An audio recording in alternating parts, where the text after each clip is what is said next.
Susan. And I'm Annie. And this is Two Friends, One Chat. I think we're celebrating so much because it's been a while since we've recorded. So yes. Oh my gosh. We're switching it up a little bit. Yes. Our schedules, you guys won't notice. Yeah. But we're trying something new, which I'm proud of us for. I love it. Because we're trying to make things work well for us. Yes. So we'll see how this goes. We're going to start a thing. If you don't mind, I'm just going to tell. We used to record every Monday after work. And what we're finding, because, again, we work in social services, that by Monday's end, the candle feels a bit burnt at both ends. Yes. And so we are trying a new strategy, your suggestion, which I think is brilliant, of one, we are sharper in the morning. That's true for both of us. Morning people. Yes. Oh my goodness, I love mornings. I used to describe it to my boss that I am like a flower. I bloom lovely in the morning and I am wilting by the afternoon. So I am all done by then. I love that. Oh yeah, and it is. I love that. You can like see it in my Zooms, like the 8 a.m.s. I'm like, yeah, what? Look at me, I'm glam, and then by like 3 o'clock, I'm sweaty and there's just your like, hair's up in grease. that I don't give a care bun, and right, you're like, I am done. Just. I've done the pencil thing where I'm just wrapped it up and stuck a pencil in it. Yes, I love doing that. I actually do love doing that too. I know. Yeah. You know what I actually did? I'm digressing here, but I do that so often with pens, and I'm tired of getting like my hair pulled out by the part of the pen. Yeah. Did you know they make like from the early 2000s? Remember when it was cool to have like the hair sticks? Yes. Okay. Like that look like chopsticks. Yes. You would chopstick your hair. Yes. Yeah. They still make those, and they are flexible and don't pull your hair out. Oh, stop. So I highly recommend, if that's a thing you did or do, just go on Amazon and get them so you don't punish your head. Just do it. Yeah. Take it back. I was really happy with myself for buying them. I was like, I don't know if I like this purchase. $11 very well spent for my head. So. All right. Well, if you're going to digress, I'm going to digress for one second. Yes. Just like taking it back to like our old times, right? You know what I mean? And I was in my car listening to the scanning stations to find it, and I landed on one, and I was like, oh my gosh, like this is, it's just hit after hit after hit, and it was like, I feel like I'm back in junior high, now I feel like I'm back in high school. Gosh darn it, if I'm not on the easy listening station. And I was like, what? Which I never hated, but it was always like my mom's music, right? It was all of my mom's favorite hits. And now all of a sudden, it's my favorite hits. Oh my gosh, everything about that is so real. Like, so real. It's a thing, it's happening, it's okay. Oh gosh, I was like sad for a second, and I was like, what? Who cares? I'm jamming out. I'm enjoying this. Whatever. Easy listening. Here I come. Oh my gosh. Oh, that is the truest statement. Okay.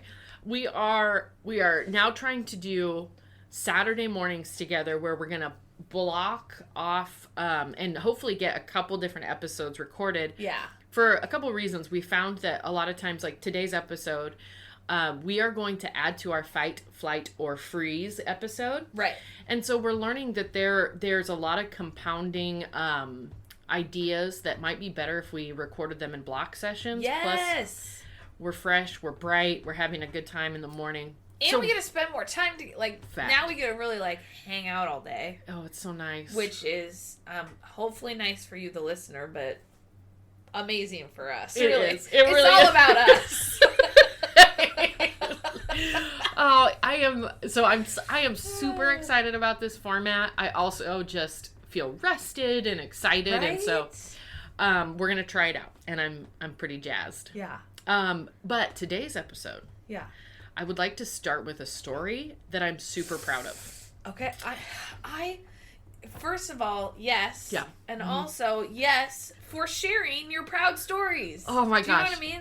I think sometimes we don't. And I'm glad you're going to, and I can't wait. Let's do it. Go, Annie. Okay, little backstory. Little hashtag throwback. Okay. If you remember, we talked about fight, flight, or freeze, and I am a runner. I am a runner. I am not proud of that. And it's been a bit of a troubling factor. And we are going to get into this a little bit later in the episode. But, one of the things we really were just openly asking is like, can you change your... Yes, right. And we didn't have an answer to that. And so we got some really great feedback from one of our listeners who has deep experience in the military. And he was really commenting, well, yes, in fact, the military spent millions of dollars trying to explore this idea because, of course, you can't have runners and freezers. Not on the battlefield. Yeah. If that's what they call it. Checks out. I mean, maybe. Yeah. I don't know. But if your job is to be the one to go do the fighting, and thank you so much for those that thank you for your service. Have chose to do that. Yeah, you can't. You really shouldn't be a freezer. No. Or a runner, if that's your job.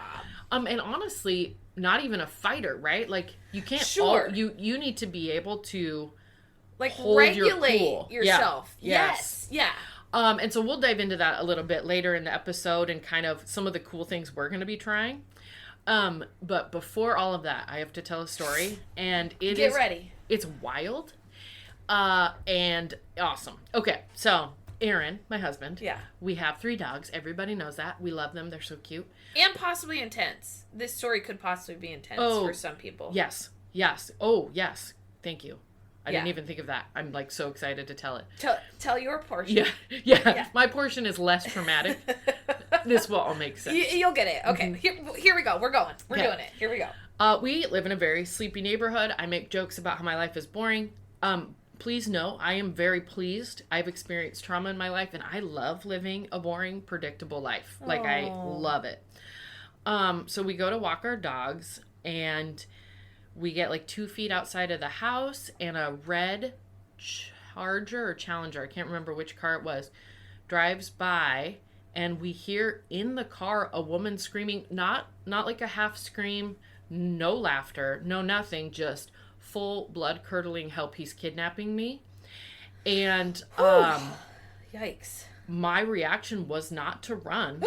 I turned towards the car and I yelled, stop. Like, whoa. And I couldn't, I'm getting goosebumps even saying that. Like, I didn't have time to think, will I be safe? Nothing. Like, and so it's very interesting. Whoa. Yeah. And so the car kind of pulls over and I look at Aaron and I'm like, do you have your phone? I didn't have my phone on me. And he already had it out. He's dialing 911. So the car pulls off, maybe like 15, probably about, actually maybe like 10 yards in front of us. He pulls over to the side and the guy opens the door and he leans out and he's like, I'm not doing anything. He doesn't get out of the car. And I was like, if you're not doing anything, why don't you get out of the car? Because I'm thinking I just got to separate these two. You verbally said these words out loud to him. It came out. Ooh. Yeah. Ooh. And I was like, yeah. You can come out here and wait for the police if you're not doing anything. Because like his argument is like, she's crazy. Cool. I'm giving you the opportunity in a safe space to step away. Yes. And wait for the police. Yeah. Because here's the thing. I think this might be you, buddy. You know? What? It was an interesting feeling, though, because in my heart, and I kept going towards them, but in my heart, I was like, he is a perceived threat, and I just kept thinking, well, I really hope he doesn't have a gun.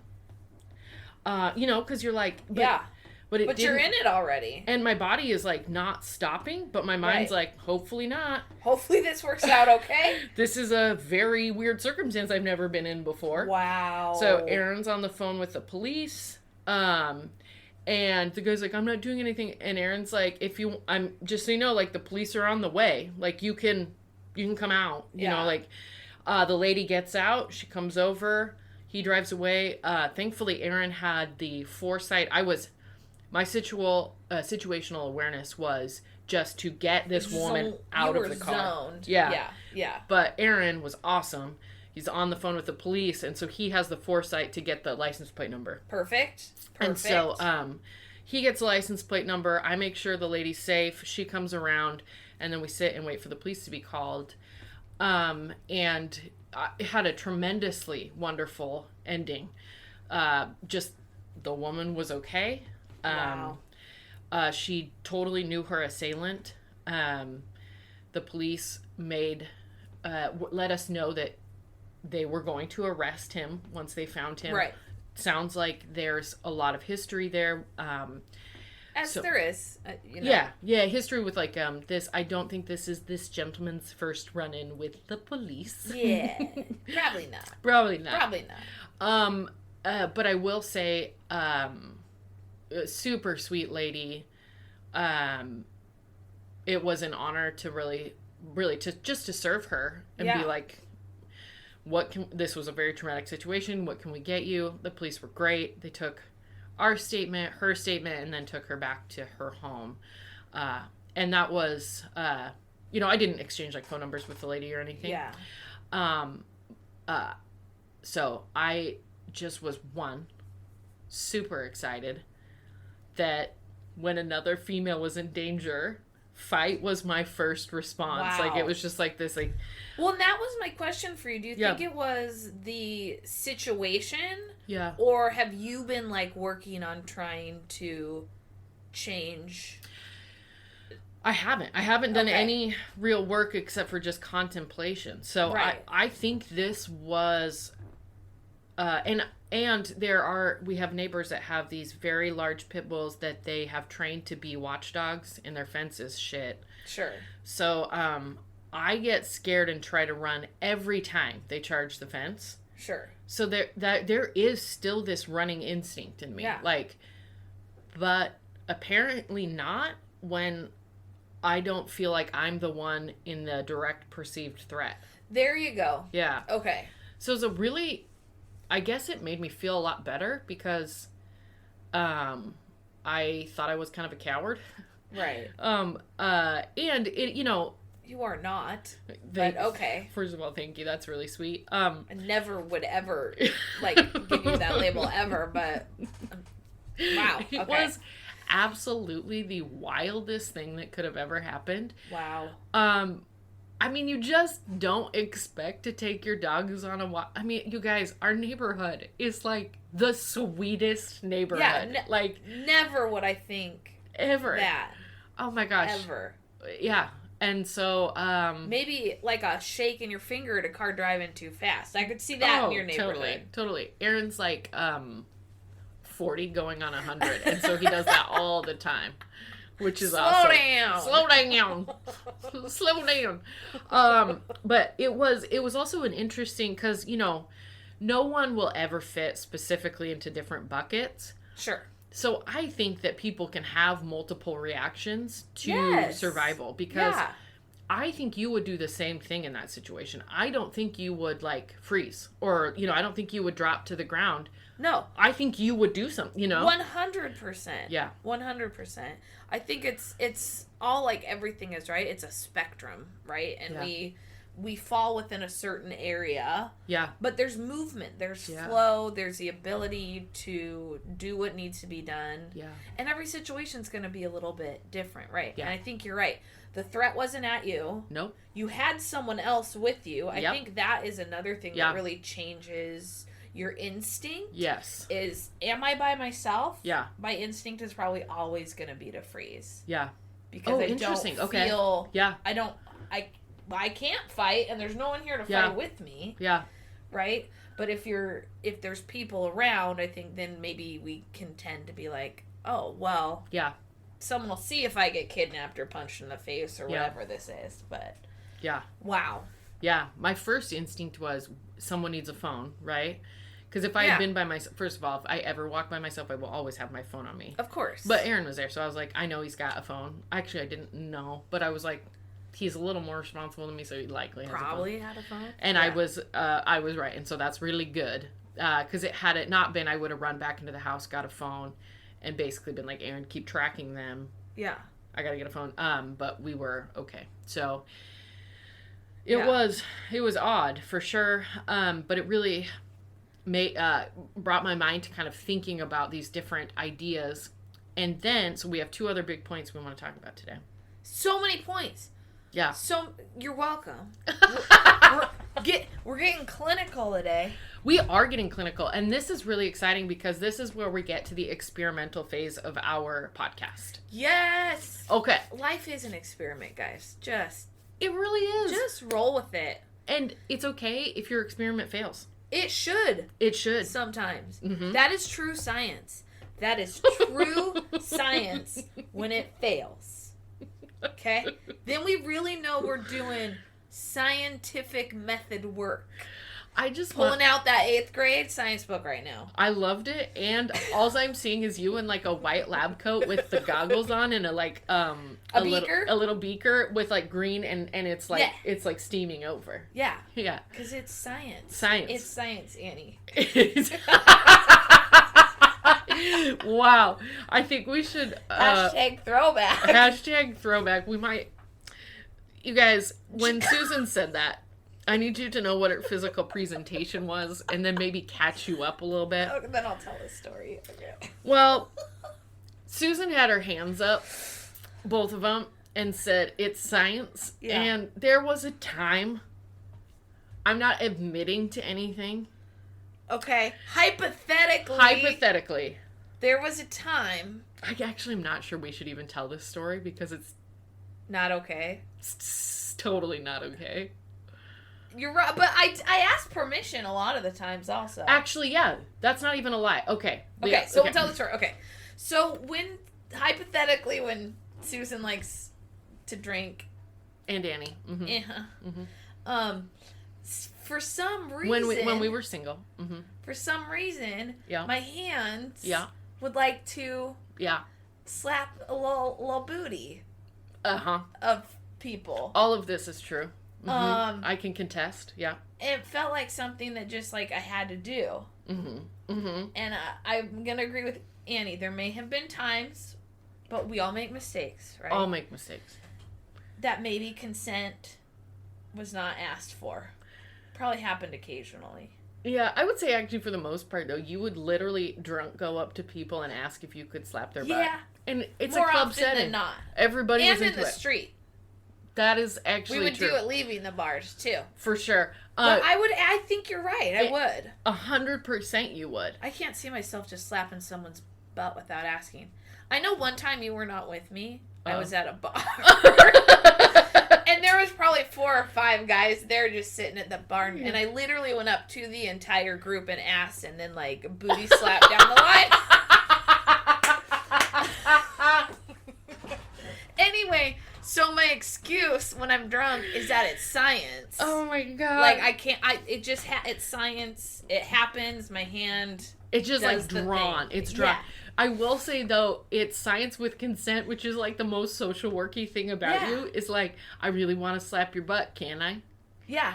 Have you ever been said no? Because I very slowly would come up to people. Oh yeah. With my hand. It's like so a magnet. It's very obvious. Like, hey. This hand here needs. So it's like, do you mind if... boop, boop. I don't think anyone ever told me no. Sure. Okay. That's fine. Anyway, we digress. Oh my god. That's why when I was talking about science, I held my hands up. And we both laughed. Just so you know, anytime we're saying it's science, both hands will be held up. Both hands will be up. It's science. Science. Anyway, sorry. We digress. Experimental portion. That's what you were talking about. Yeah. Oh, yeah. Okay. Back on track. Okay. So when we did our first fight, flight, freeze. Wow, I said that like so well. Usually I stumble. Like really perfectly. Whoa, that was like sexy. Woo! You are getting so good. It's like we're like professionals or something now. Oh my god. Look at you go. Okay.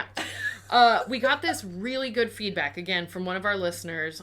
Michael Weir wrote us an email kind of about like the intricacies. Again, he has a military background. Yeah. And then kind of suggested actually one of the ways, like it's actually quite sweet. I think Michael is actually my uncle. And hashtag our only fan. Oh my gosh, that's so true. But he heard your story about the gas station. And he was lovingly furious. Like he was like ready to fight this guy, and just like, and so he suggested, because, and I think he kind of has a point here. I see this a lot in my job, is this very interesting dynamic between people that exist prey and predator. Yes. And so, I have had the both benefit, and I don't love this part, but it actually is quite eye-opening, and it's not something you do a lot in your job. I work with a lot of people that prey on other people. Right. I do sort of hate the term predator because I think it distances us from people. Because yes. even people that prey on other people are people worthy of love and respect. So please kind of understand that, but I'm really making it a basic topic by saying prey and predator. Okay. But he was really addressing like ways to, and I think for women especially, we are trained socially to be prey. Right. And there are so many constructs that exist to promote that for us, which is really hard to get out of. So he suggested a woman's self-defense class. Yeah. And I was like, yeah. Yes. So I think we should do it. In fact, I'm sorry guys, we've pre-talked about this. We're totally going to sign up for it, and then we're going to take the class and just report. I have never done that. I've always wanted to. Like, I got a punching bag because I like, the idea of like fighting if I'm escalated, and it works really well for me, it turns out.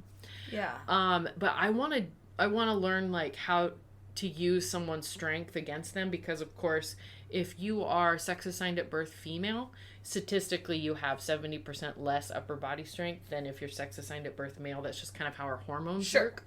Sure. And there are ways to feel confident instead of afraid when you are confronted with someone who wants to hurt you. Right.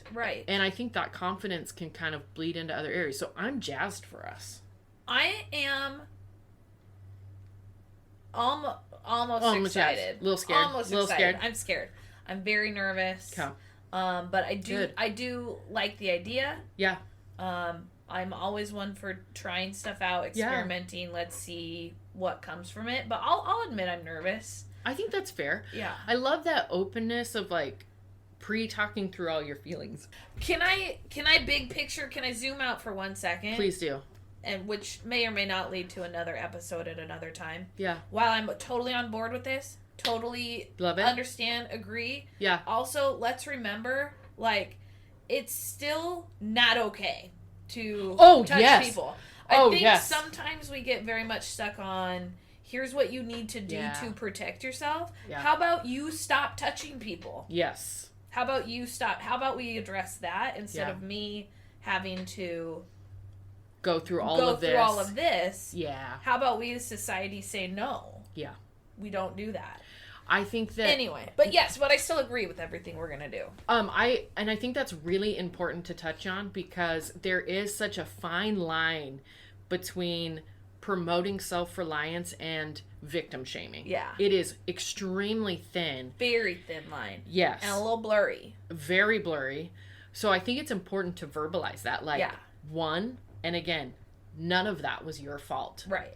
You are not responsible for your fight, flight, or freeze reaction. Right. That is your lizard brain. Yeah. Right? Like, and what's really cool is you get this awesome feedback from people that care about you about ways to, like, protect yourself. So, like, all of those exist in the same moment.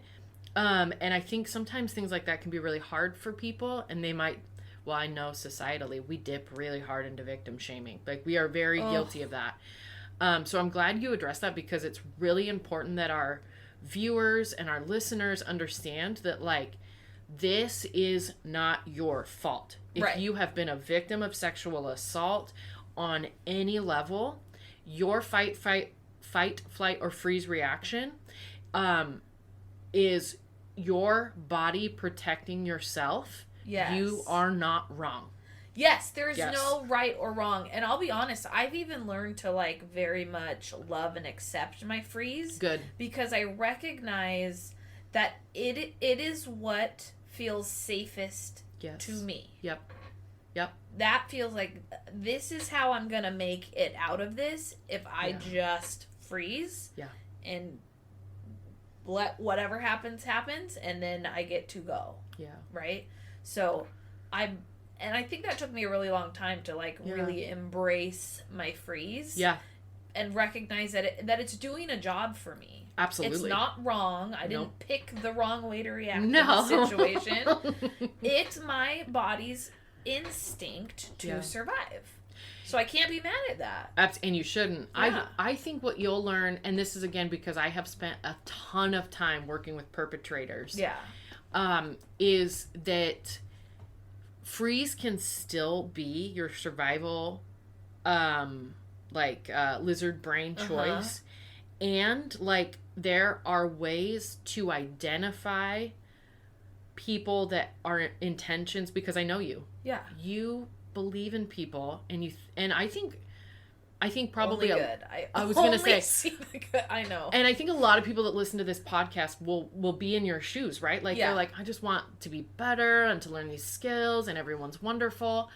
And I want to honor that is people like that keep the world together, right? That have And I think that a self-defense class might be kind of fun because you might learn some even like physical traits of people whose intentions are poor. Yeah. Again, that does not mean this person is a bad person, but it does mean like it might help you like understand. Like I'm just excited. No, I get it, and to me it feels like it's adding, like we say all the time, another tool into my toolbox. Tool in the tool belt. So if I don't have those tools, I can't reach for them, right? Ooh! So, like, that doesn't mean that in the situation I'm still going to grab that tool, but at least it's there, and it's an option now. I love that. Yeah. Oh so my gosh. I totally get it. But yours is but like a tool. But we as society should not make us have tools. Agreed. Yes. We shouldn't have to have these tools, but we do. So let's do it. But here we are. And so we're going to put some tools. In our toolbox. Okay, I am actually super excited. And I love that you're being open about your feelings and the fact that, like, it is kind of scary, right? Yeah. But I think that we have seen in examples, I will run if I feel like the threat is against me. And there are parts of me that are just ready to fight. Yeah. If I feel like it is someone else in danger, which explains a lot of why I love my job. There's a lot of pieces of that to that. So I'm like super excited to learn fight skills. Okay. Oh, then we're gonna sign up for a self-defense class. Hopefully, I can't promise, I would love to be able to record the majority of that and our, like, reactions in it. Do you know what I mean? So and awesome. then it'd probably take a lot of editing to cut it down.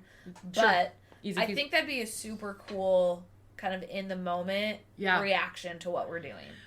I love that. And if there's any privacy stuff that we're not allowed to, what we can do is take notes. Yeah. And then, like, make sure we write down those quotes and what we're feeling and thinking. Yes. So I love that. Okay. Yeah. Okay. So that's what we are promising our viewers, that we are signing up for a self-defense class, and we are just pumped. Because... And we really are. We're going to do it. Yep. We talk a lot sometimes and have these really great ideas that sometimes never happen. This is happening. Oh, it's happening. It's happening. Our hashtag OnlyFan. Yeah. He's right, and he's passionate, and we're doing it. Yeah, we're doing it. Look what happens when you comment. So like, just throwing it out there. Start commenting, emailing, letting us know what you're thinking, what you're feeling, what you want to talk about. Because look what's happening. Also, good things for reals. Look for the merch on this one. Trust me. Okay. Then there's one more thing I want to talk about for this one. Yes. So, there is a fourth category suggested.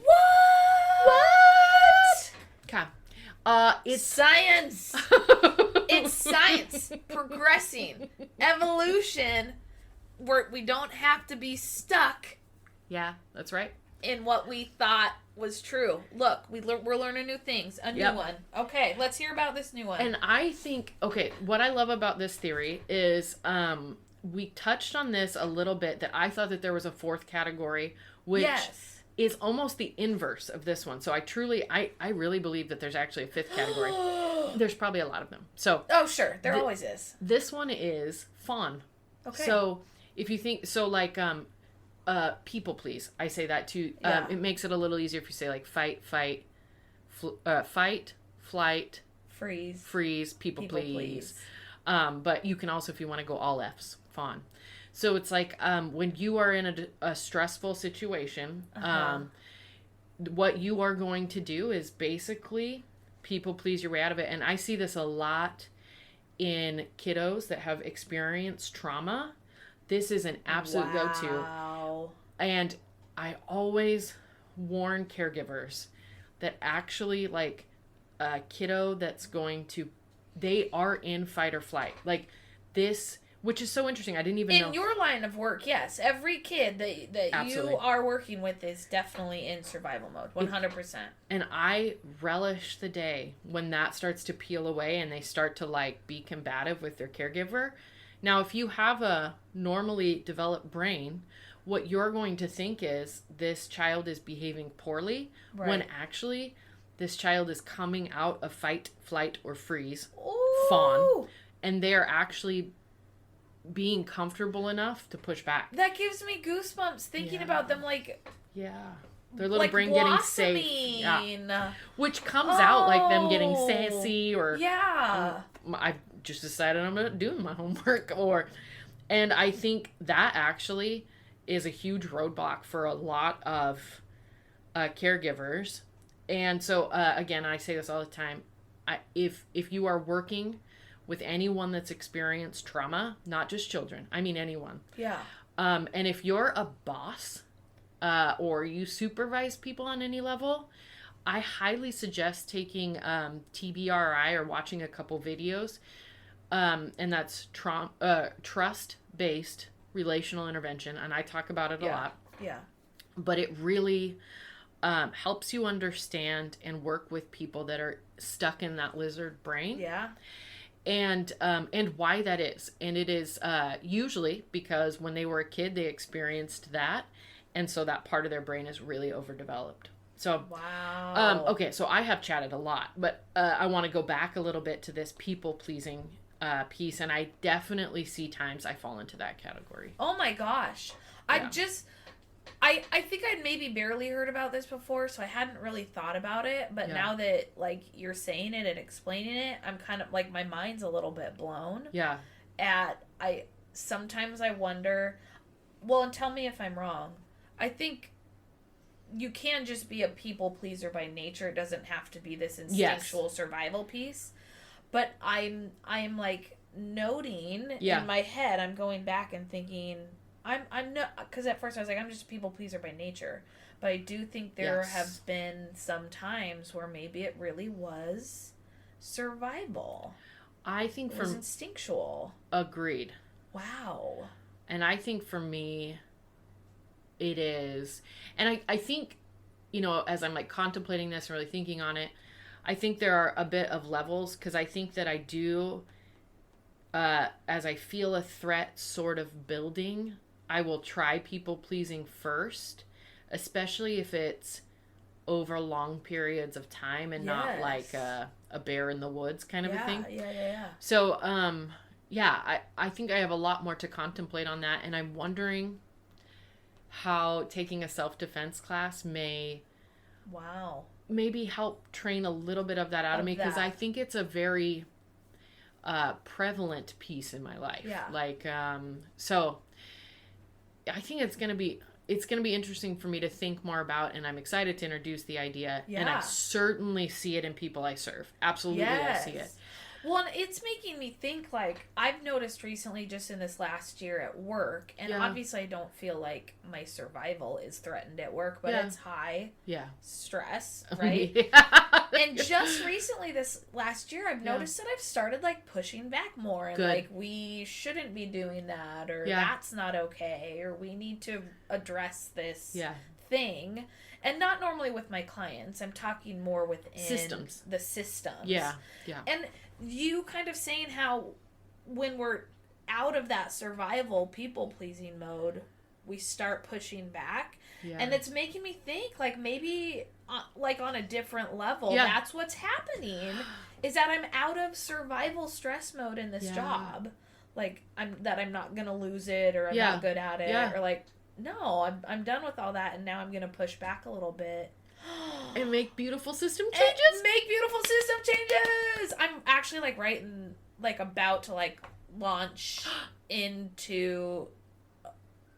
I'm not actually making the changes myself, but having a very serious discussion with people. Yes. That we need to start doing some things differently. So I'm terrified and excited. But yeah, on so many levels. Dude, that's so exciting. All of this just happens on so many levels. We have to remember that. It doesn't have to be... That's exactly right. Doesn't have to be a car running down your street with a lady in it. Yeah, being kidnapped. Yeah. No big deal. MBD. It can be any really kind of high level stress that you're going through. Because like you said, our body takes it all the same. All the same, man. Yep. Yeah. Ooh. You know what's really funny too? After we had secured her safety, police are on their way. We're keeping an eye out because I was like, God, what if the guy comes back? He could totally come back around. Right? And so, like, we get the dogs back in the house, and we have a pretty cute front porch. And so we're all and it was a beautiful night. So we're all just kind of sitting out there. And I had so much amped up energy. I was like, oh my gosh. And so we did take a walk after that, and I needed it desperately. Because I was like... A real long walk. Yeah, I was like, my adrenaline's actually pretty high right now, which makes sense. I mean, I don't know how often... Because in the moment, you don't even notice it. It's when that moment's over, and your body's like...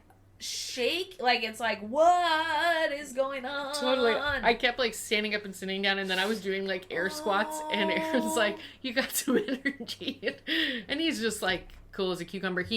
I think that's a lot of his reaction. Like, I do think he like really settles in. Okay, that leads me to my other thought. And if there is literature on this, I have not been able to find it. Okay. But we had chatted a little bit about it in an episode that our Patreon users have heard that extended version, but we cut it for length of the episode. The first time we talked about fight, flight, or freeze. And it is that, and this maybe, I really actually think it's different. I think it's separate from fright. Okay. So we've got fight, flight, freeze, fawn. And then I think we have like perpetrator. So when you are stressed to the max, and I don't, again, I want to be so careful with the word perpetrator. I think an easier way to say that is like,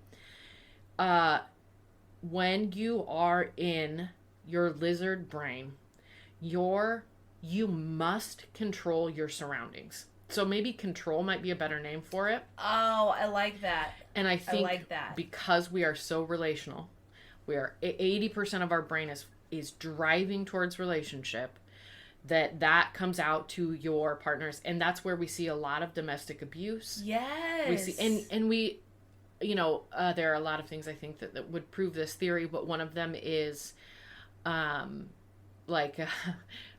Super Bowl Sunday. Yeah. It's most likely perpetrated day for DV perpetrators, and I think it's because emotions are so high, people are stressed, it gets them into fight, flight, or freeze, and if control is your... that's where you go. I do see how it could be linked with the fight piece, but just like the opposite of it. Right. Not fighting. I guess in their brains, they probably feel like they're fighting for their life, though. But they're actually attacking. I don't know. I think so. I think that I think it's different. Do you? Okay. Because we know that people that are fighting in fight, flight, or freeze have escalated blood pressure. Right. They are, but when people are domestic abusers, and again, I want to be so sensitive with labels. Domestic abusers are people worthy of love and respect. And I know that's really hard. They also need to be accountable for their actions. Remember, both things can be true. Yes. And if you are in a domestic abusive relationship, please reach out. You can use the 211. Yeah. And because you are also worthy of love and respect and should be with a partner that loves and respects you properly. So again, there are a lot of ideas that are true in this moment. Yes. But okay, I digress. Blah, blah, blah. So when domestic abusers abuse, their blood pressure decreases. That's right. So I do think there's an element, like a fifth category, that is control. And I think that can look like fighting, but they are different. Like, they're going to have the same physical executions as far as, like, you are. But they're doing different things within the body is what you're saying. Exactly. Got it. And I think it is a lizard brain survival. And I think if we start to view it that way, we can, one, treat it much more efficiently, right? Sure. I think then domestic violence abusers, like work groups and stuff like that, will be a lot more efficient. Yeah. But I think we are miles away from that. But that's my theory. I love this. Do you love it? I love it so much. I have goosebumps that you said that. I love it so much. Oh my God, I'm so excited. Okay. I'm riding this train with you. I like this one. Well, I'm super excited to publish this because it'll be my idea. Oh, snap! That's a shit ton of work, but you go, girl. Oh, to publish it? No, we just put it online. Oh. That's how you publish stuff. Yeah. You don't have to, like, write a paper about it. Oh! Yeah. Look at me trying to make you do more work. Yeah, Just throw it online. Let's do this. Whatever, it's through our RSS number. Let's think of a cooler name, though, okay? We'll figure something out. You know, like, domestic abusers get such a bad name, and, you know, they're hurting people, so they absolutely should. And because we've made it an us and them thing, we're not treating it, and it is exactly. It's a freaking pandemic, you guys. Like, it is out of control. People are dying. Women are dying. Yeah. Some men, but mostly women. Yeah. Like, women and children are dying. So, I don't want viewers to think that we are lessening that. I'm saying if we don't understand it, we can't treat it appropriately. Exactly. Yeah. Exactly. Okay, so a word for control. So I think the bottom line is it's fight. We're going to get a better name for it. We'll title this episode Fight, Flight, Freeze, People Please, Control? ? Okay. I like it. Yeah, I firmly believe in that. So I love this. I think we should wrap up this getting long. So we got to wrap up this episode. But I just wanted to share. I just love hanging out with you. Yeah. And with our listeners. Right? Yes. Oh, I mean, it'd be cool if we could actually hang out with the listeners. Oh my God. You know what I mean? Someday, you guys. Someday. We'll do like a live show and you guys can come out. We're in the Northwest area. Yeah. So Portland will be like, most likely that's where we'll be. But yeah. And also thank you for listening. And I just hope you have a wonderful rest of your day. Yes. And we'll see you very soon. Very soon. You'll hear us very soon. We won't see you. Touche. But you'll hear us soon. If you want to listen. Maybe very soon if you're just catching up, you know what I mean? And you're just like hitting next already. And you're like, shut up so I can hit next. Okay. We love you. We love you so much. Be careful. We'll see you soon. Bye.